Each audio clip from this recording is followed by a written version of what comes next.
What's up, YouTube? You're watching Calm Galer Outdoors, and today I'm going to do a quick review of my AR57.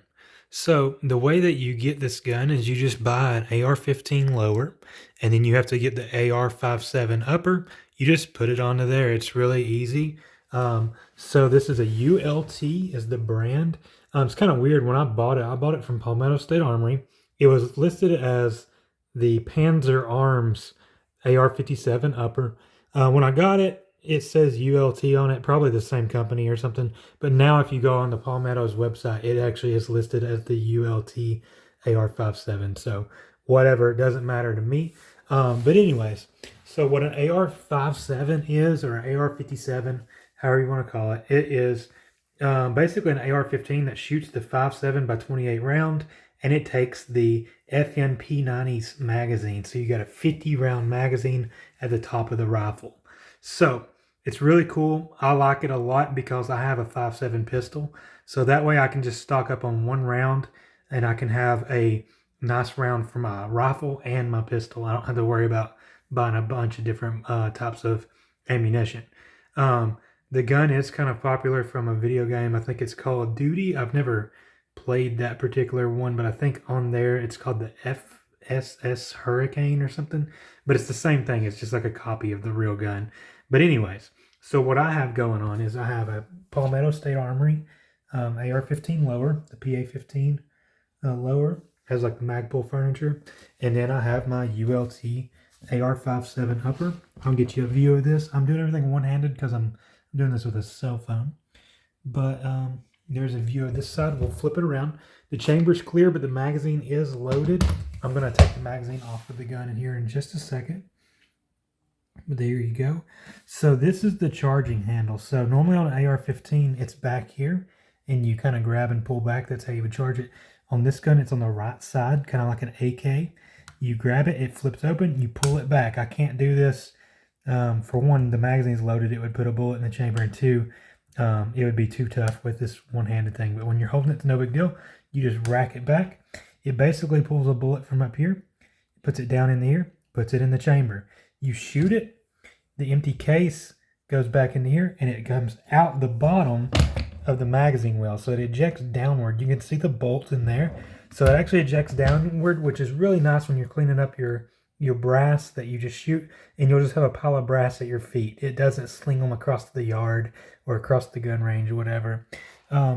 The upper part, the handguard area is all aluminum. It has a M-LOK attachment points all the way down it, so you can put a little M-LOK attachment and then have a flashlight or whatever you want to attach to the front, so that's good. You do have a Picatinny rail at the bottom and a Picatinny rail at the top. I have MBus, the Magpul Pro, MBus Pro flip-up sights on it, and I plan on getting like a 1.5 or 2 power, like a prism scope or whatever on the top too. I just don't have that yet. And in the front, you do have a flash hider. So the way the magazine works, this is the same magazine that's on the P90, the submachine gun. The civilian version is called the PS90. Takes the same thing, holds 50 rounds of 5.7 by 28. The magazine release is this little T-tab. You can hit it from either side. It's ambidextrous, but you would just pull here, and the magazine comes out the top. So that's all it is. So it just slaps down into there. There's the FN magazine. So yeah, so 50 rounds, 5.7, pretty cool. And then you can see the bolt from the top here. I can't rack it just because I'm doing everything one-handed. But basically the bolts here, this is what moves back and forth. The chamber is under that bolt. So yeah, it's a pretty weird little gun. The only modifications you have to do to your AR-15 lower is you need to take the buffer out. So there's a buffer with a spring. You keep the spring, you just take the buffer out. It comes with its own buffer. You put that one in so that way it's the correct weight, and then the gun will work just fine. I have 150 rounds through mine, so I don't have that many rounds through it, but 150 is not too bad. No jams, no malfunctions. It shoots accurately. It shoots good. So I've had no issues out of mine so far. And then it does change the ergonomics a little bit of an AR whenever you do this, because like the well, let me turn it back around. The magazine release doesn't do anything now. So since there's no magazine in it, this button really doesn't do anything because your magazine release is up here. But other than that, the ergonomics are basically the same. Your safety is the same. It doesn't change any of that. So like your regular AR-15 safety will work. Safe and Fire works the same. Basically all you're doing is putting this upper onto this lower, and it makes it a new sort of firearm, the AR-57. I like it. I think it's a cool gun. It's a fun gun.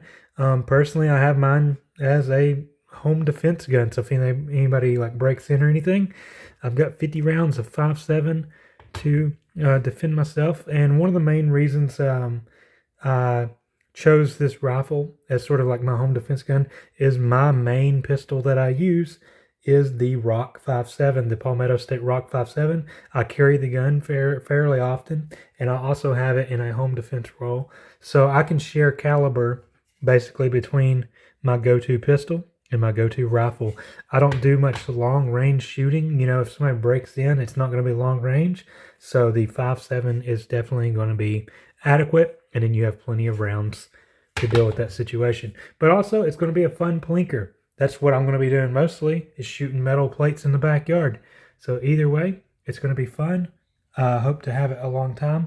And I do eventually want to get an FNPS 90, but they are fairly expensive. They're about $2,000. So this was nowhere near that. I think this upper was like 650-ish, somewhere around there. And then the lower, I can't remember exactly, but you know, you can get an AR lower, like a couple $100 or whatever. So altogether, about $900, quite a bit cheaper than $2,000. Anyways, guys, this is my AR57. I think it's really cool.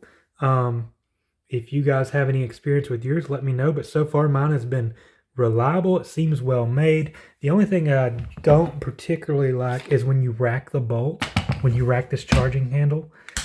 It is a little rough. Like it's not like buttery smooth like some guns when you rack them. It's just like super smooth. There's some kind of grit to that, but it doesn't seem to affect the reliability. It's been reliable. Thanks for watching, guys. If you have any experience with an AR-57, maybe you have one, let me know how yours has done. But anyways, thanks for watching, and I'll see you in the next video. Bye.